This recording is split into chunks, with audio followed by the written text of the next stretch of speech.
stocks are at all-time lows, and I think it's only a matter of time before investors realize and they skyrocket back to all-time highs.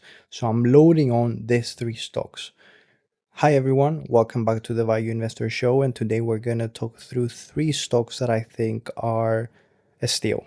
Number one is LVMH. It's down 35% the last year, almost 40% since their highs back in February, 4 months, 5 months ago.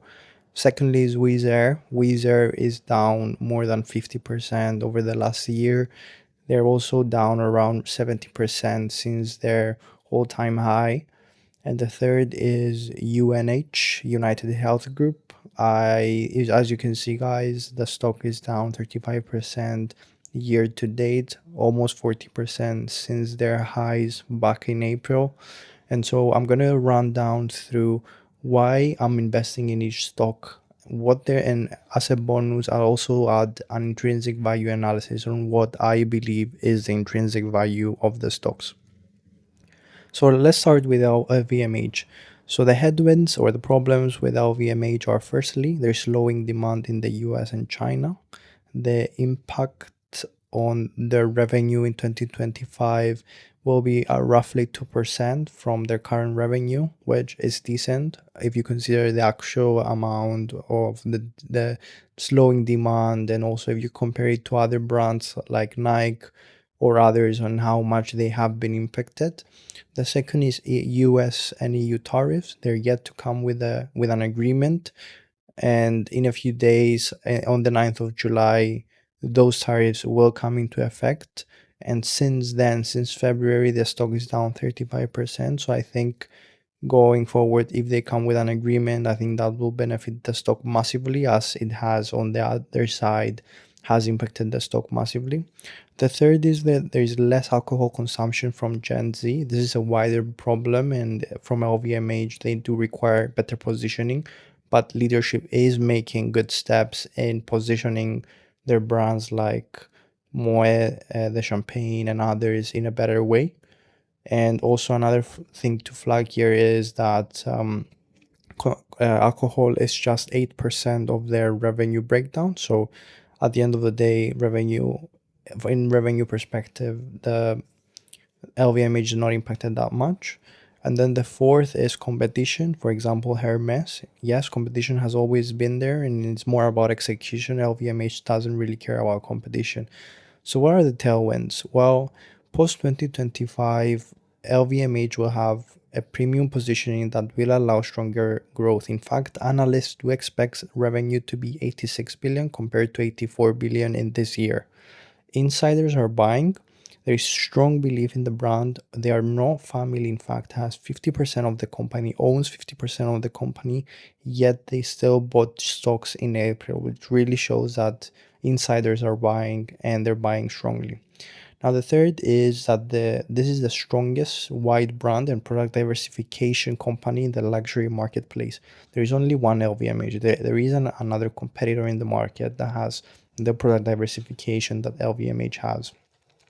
The fourth is that it has the lowest price to sales, price to EBITDA, and PE ratio since the COVID-19 crash. And as a bonus, they have 13 billion in cash. Imagine what brands they can acquire with 13 billion if they wished to not go the organic growth way and just acquire someone. Now, in terms of the intrinsic value, my analysis has shown that on average, their intrinsic value is roughly $400. Now they're trading at 450 or 470, and even at a discount rate of 8% and 50%, the difference to their current value is only 17%. So the downside, in my perspective, is very low compared to the potential upside. And as you can see, I have added revenue growth estimates, EPS growth estimates, and FCF growth estimates that are very conservative if you compare the historical ones or as you can see on the green text. So I do think that LVMH is very, very well placed.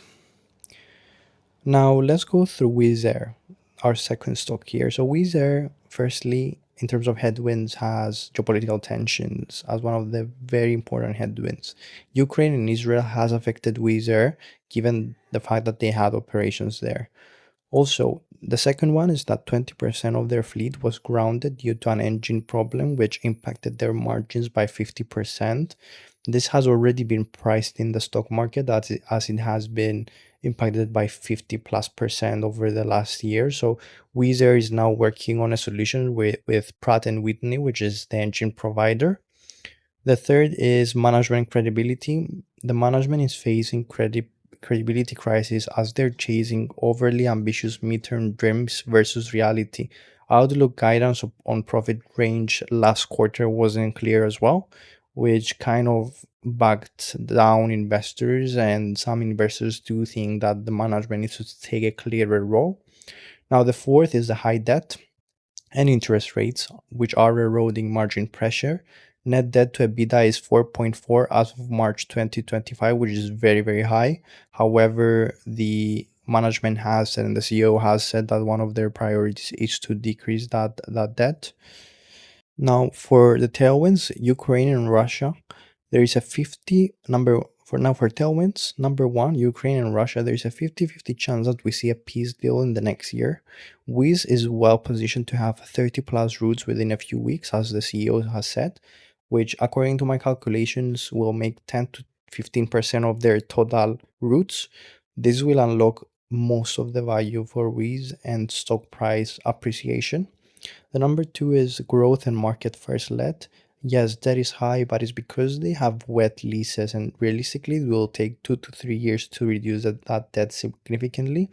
But for the CEO and the management team, their priority is to grow and to gain market share. Now, the third one is that fleet is set to double over the next 3 4 years. Wizz is the best positioned airline to capture that growth in Central Eastern Europe.